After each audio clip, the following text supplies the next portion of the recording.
Sailors, welcome you all to the Marine Thing YouTube channel, sharing maritime knowledge. So, in this video, we will be talking about Maritime Talks 5, where we talk about maritime happenings all over the world in this week. So, let's get started, guys. The first news we have is 5 crew kidnapped by pirates from PIL cargo ship offshore Benin.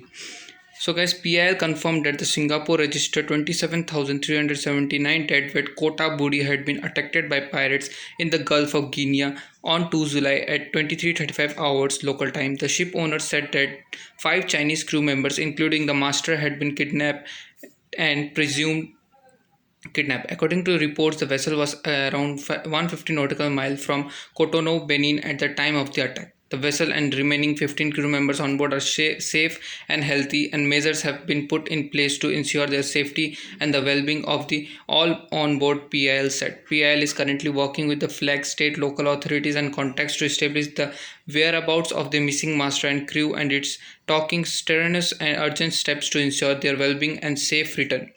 So guys, moving further, on the next news we have is the 9 personnel of FPSO kidnapped Nigeria.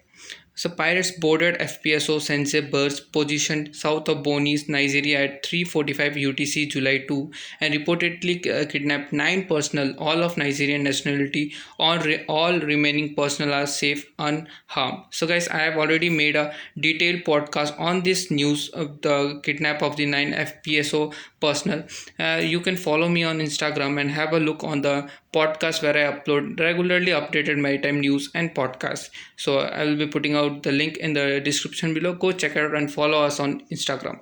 Moving further, the next news we have is the mega container ship MSC Flavia virus positive situation unclear Ningbo. So 11 crew members of container ship MSC Flavia were found Chinese virus positive on June 26 on arrival of Ningbo anchorage from Hong Kong, where 9 of those virus positive signed in. Arriving from Indonesia, Greece and Croatia, of 11 infected crew, 2 have higher than normal temperature. The rest are considered to be asymptomatic, or in other words, being in all respect healthy. Reportedly, 9 sign-in crew weren't tested on arrival to Hong Kong. The ship was allowed to berth on July 1 and as of 1700 UTC July 2 remained berthed. Understood ship schedule is broken. It is not known yet if the ship is to be put under quarantine. So guys, the next news we have is the cargo ship sank in Malacca Strait, 9 crew rescued.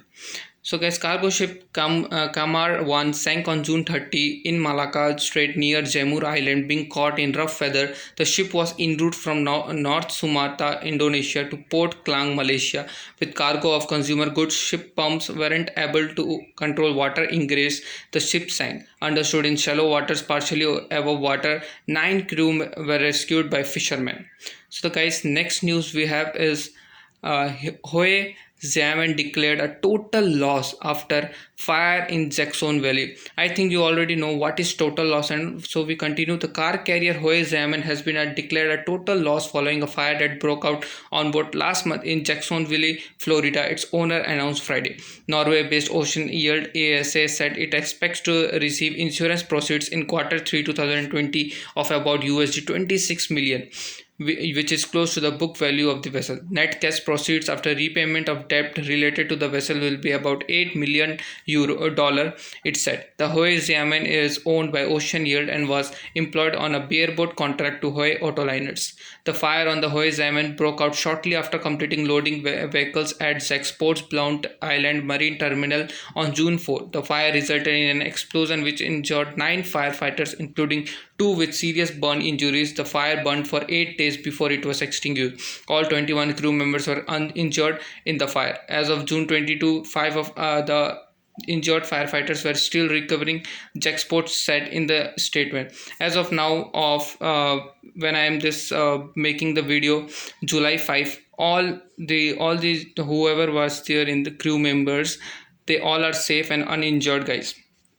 So guys, moving further, on the next news we have is the port call optimization, a rare win-win-win for container shipping.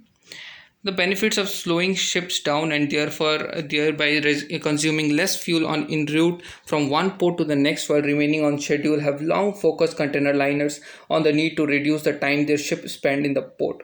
This lofty goal has been undermined, however, by the much larger ships deployed after the financial crisis, profit pressures on carriers that contributed to an often acrimonious and zero-sum relationship between carriers and terminal operators, and more recently carrier and alliance consolidation, which along with larger vessels has caused lines to concentrate larger calls at fewer ports.